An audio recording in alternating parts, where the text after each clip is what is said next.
Hey everyone, Chris Lambert for Film Colossus here, and I have my rank and review of Asteroid City, and you can see down below that it's not it's not pretty.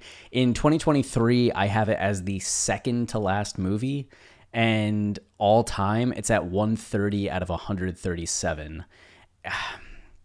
I like Wes Anderson.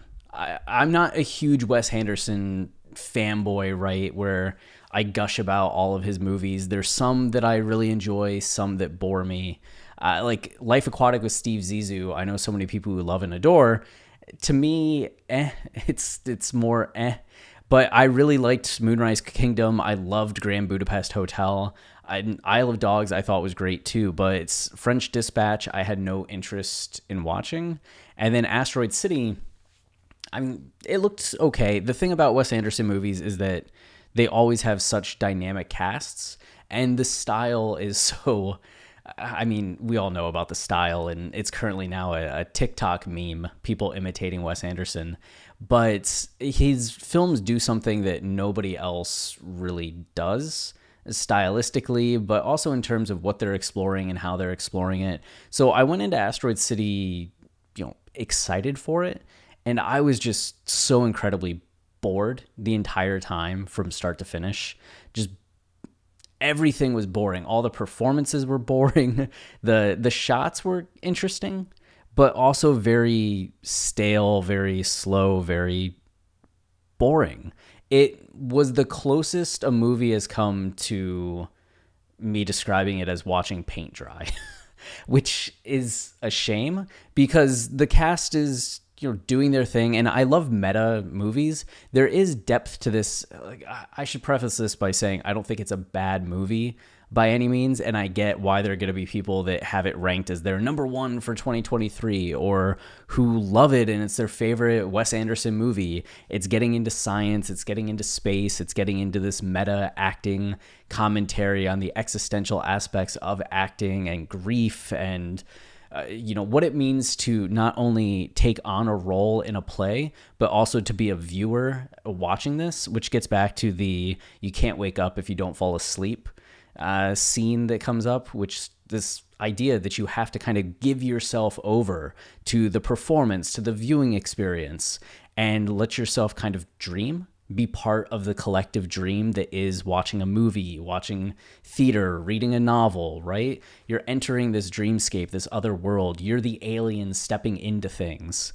So there's a number of things to kind of dive into, dig into that I should love. It's just was so boring to me.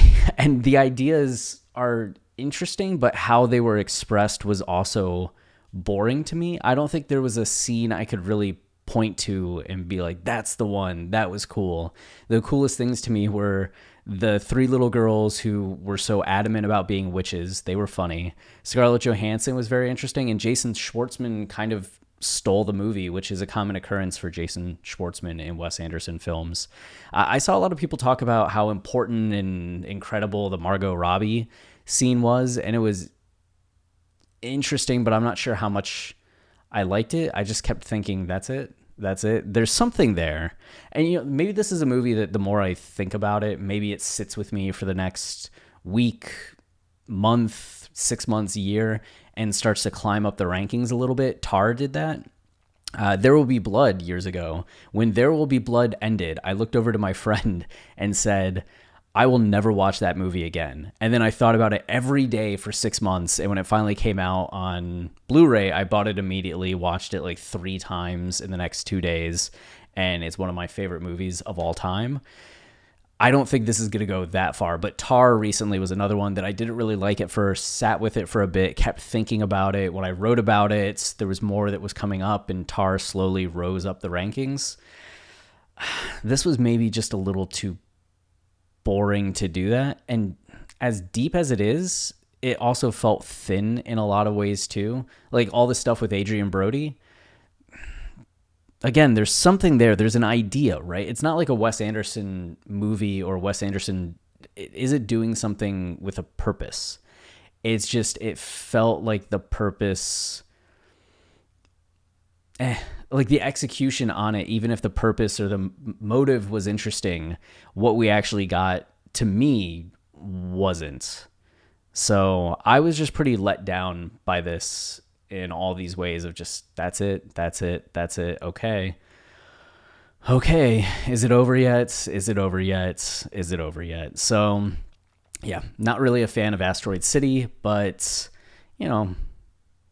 maybe eventually, maybe the second watch, I'll be like, I get it. It's beautiful. It's lovely. But probably definitely not. So that's it for this one. I'll probably be writing a little bit about it for Film Colossus, but I don't know how much I'm going to get into it, but there'll be something. Until next time, cheers.